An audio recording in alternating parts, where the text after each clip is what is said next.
étaient un peuple libre et avaient pour territoire les montagnes infinies.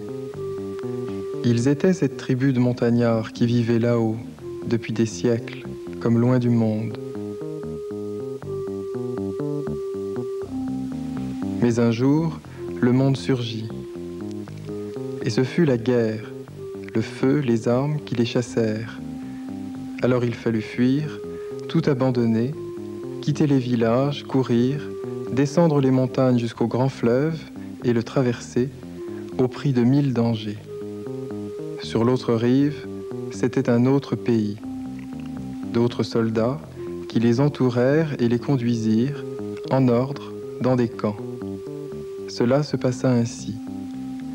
Ils étaient un peuple libre, ils sont aujourd'hui des réfugiés. Cet avion vole vers la Thaïlande. À son bord, Hélène, jeune reporter pour Médecins sans frontières, écoute Ronnie Broman. Hélène apprend qu'il y a environ 15 millions de réfugiés dans le monde. 10 millions de ces réfugiés se trouvent en Asie, du Pakistan à la Thaïlande, 4 millions se trouvent en Afrique et 1 million en Amérique.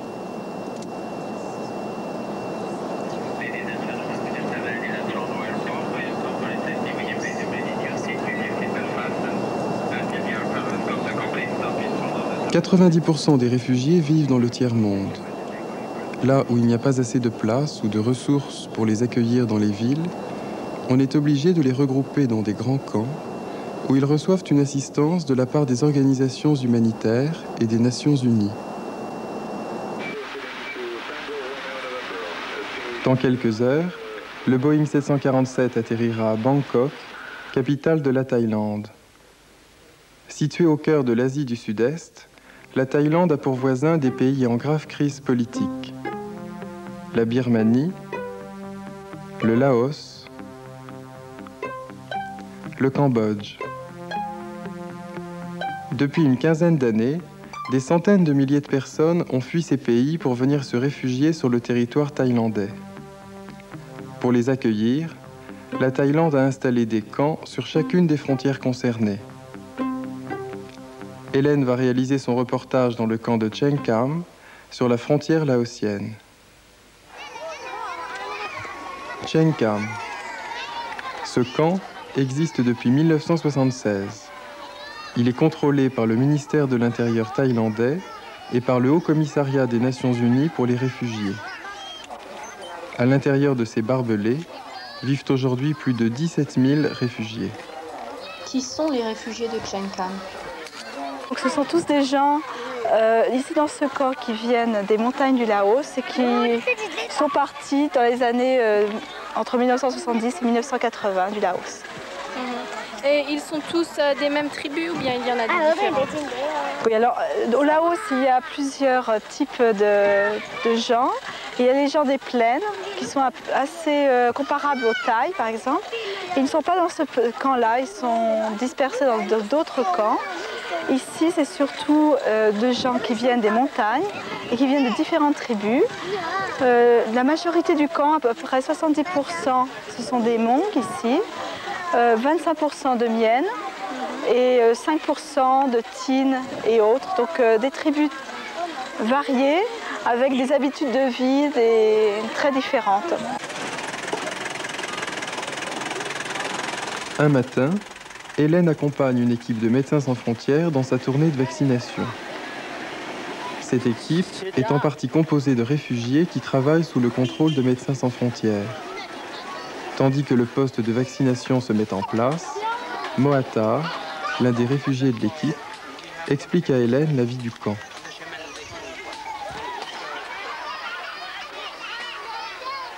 Les réfugiés de Cheng Kam habitent des bâtiments de tôle et de bambou tels que celui-ci. On les appelle des buildings. Chaque building, rigoureusement numéroté, abrite une vingtaine de familles, soit au moins 150 personnes. À l'intérieur d'un building, il n'y a ni électricité, ni point d'eau, ni installation sanitaire, celle-ci se trouvant dans d'autres bâtiments répartis à travers le camp. Selon les statistiques officielles, Un réfugié de Chenkam a pour lui 2,3 mètres carrés d'espace vital. Voici l'endroit où vit Moattar avec sa famille, soit 18 personnes.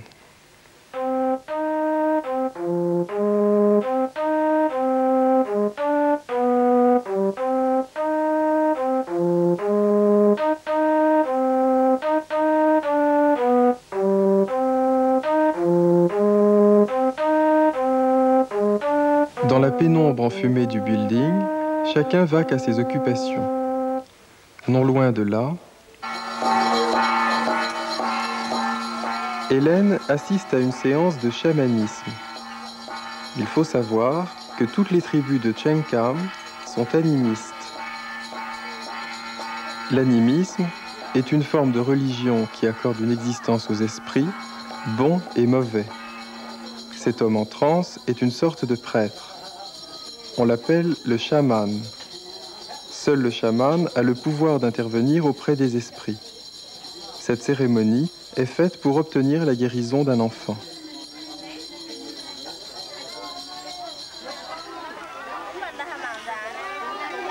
Dehors, l'équipe de Médecins sans frontières a commencé sa séance de vaccination.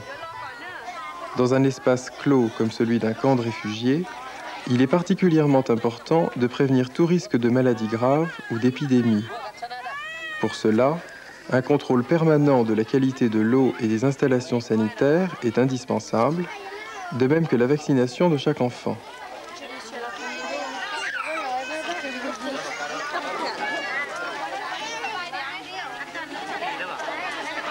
Si les Miennes ont bien compris l'importance de la vaccination, il n'en va pas de même pour les autres ethnies du camp. Pour Médecins sans frontières, la vaccination de chaque enfant de Chenkam est un objectif prioritaire. Ils sont nombreux, les enfants de Chenkam, 6 à 8 par famille. Plus de la moitié de la population du camp est âgée de moins de 20 ans. L'école. Elle n'existe que depuis quelque temps et ne peut accueillir que le tiers des enfants en âge scolaire. Ce professeur est responsable d'une centaine d'élèves. Il a une classe le matin, une autre l'après-midi. À l'école de Chenkam, l'enseignement, par la force des choses, reste rudimentaire. Dans un camp de réfugiés, les enfants ne reçoivent pas l'éducation à laquelle ils ont droit.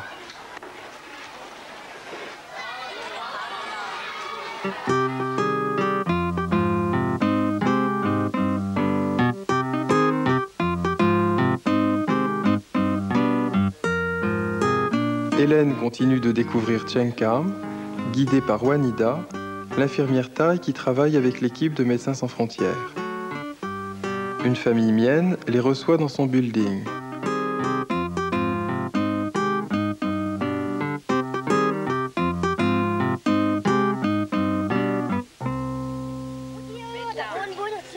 Comme toutes les femmes dans le camp, celles-ci passent leur journée à broder, assises dehors en petits groupes. Avec la fabrication de bijoux réalisés par les hommes, la broderie permet aux réfugiés de Chenkam de faire du troc avec les Thaïlandais ou même de gagner un peu d'argent, certaines broderies étant envoyées et vendues à l'étranger.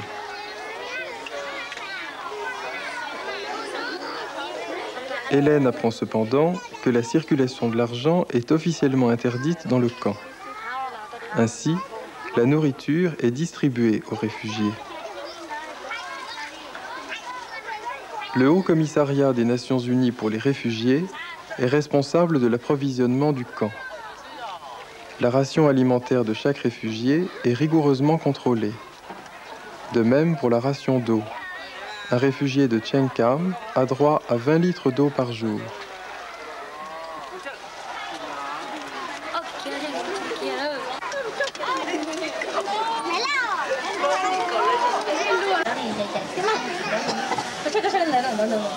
Cependant, les femmes enceintes ou allaitantes ont droit à un complément d'alimentation. Celui-ci leur est distribué dans l'un des bâtiments de l'hôpital du camp.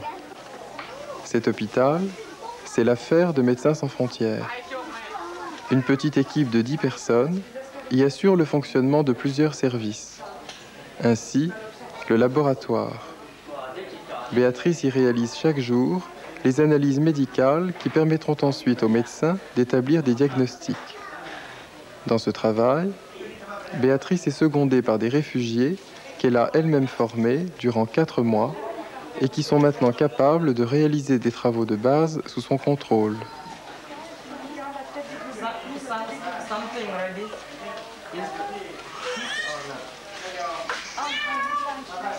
Médecins sans frontières assume ainsi une double fonction à l'intérieur du camp. La prise en charge médicale de plus de 17 000 réfugiés, la formation de quelques-uns d'entre eux, volontaires pour cela. Grâce à cette organisation, l'hôpital fonctionne 24 heures sur 24. Avec un service de premiers soins dirigé par Isabelle, un service de consultation médicale,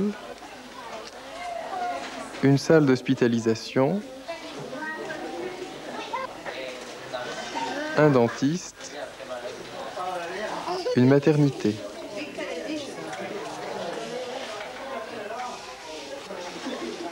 Quel bilan peux-tu dresser du travail de Médecins sans frontières à Tchenkam? Le niveau de santé du camp est assez bon.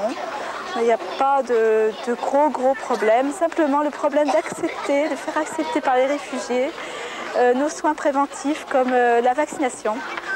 Ça, les réfugiés ne comprennent pas du tout. C'est complètement contre leurs traditions et leurs coutumes. Et donc on va essayer dans les mois à venir de les convaincre de la nécessité de se faire vacciner. Ce n'est pas facile.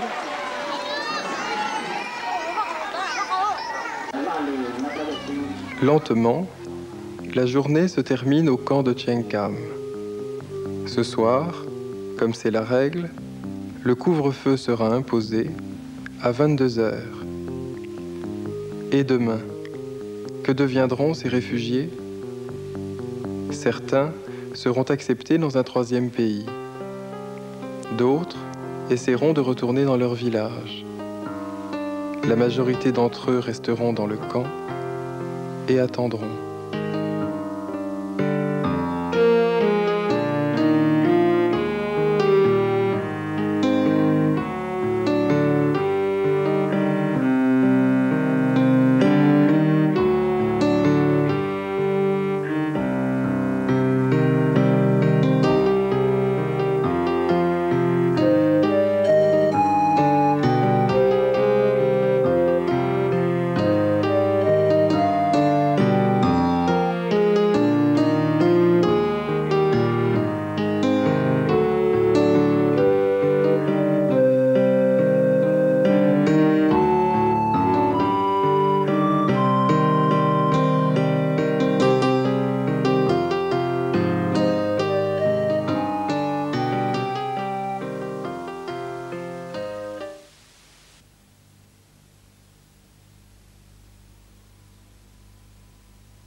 Ils sont présents dans le monde entier.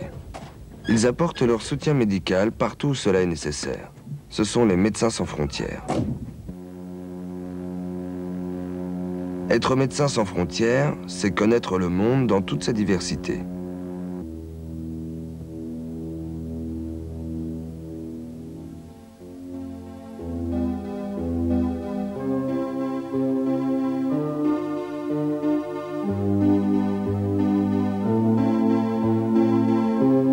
Un village de pêcheurs au nord de la Colombie. Ici, on est éloigné de tout. Le premier médecin se trouve à plusieurs heures de bateau. Ernesto a 12 ans. Pour lui, comme pour les autres enfants du village, l'école n'existe pas vraiment.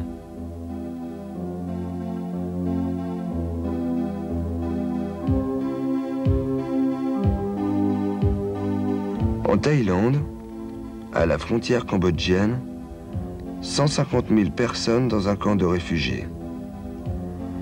Des milliers d'enfants vivent dans ce camp. Ils y sont nés. La vie du camp est ponctuée par le passage de ces camions-citernes qui le ravitaillent en eau potable. Alors il y a la corvée d'eau. Chacun y participe, petit ou grand. Pour un enfant de 12 ans, cela représente quotidiennement 3 à 4 heures de travail. Maputo, capitale du Mozambique, au sud-est de l'Afrique. Dans ce pays, la guérilla fait rage depuis maintenant plus de 15 ans. Ces enfants vivent dans les rues de Maputo, livrés eux-mêmes. Enfants d'un pays en guerre, ils ont été abandonnés ou sont orphelins. Être Médecins sans frontières, c'est partir en mission dans tous ces pays soumis à la violence ou bien défavorisés. Dans chacun de ces pays, il s'agit d'apporter l'aide médicale la mieux adaptée, la plus efficace.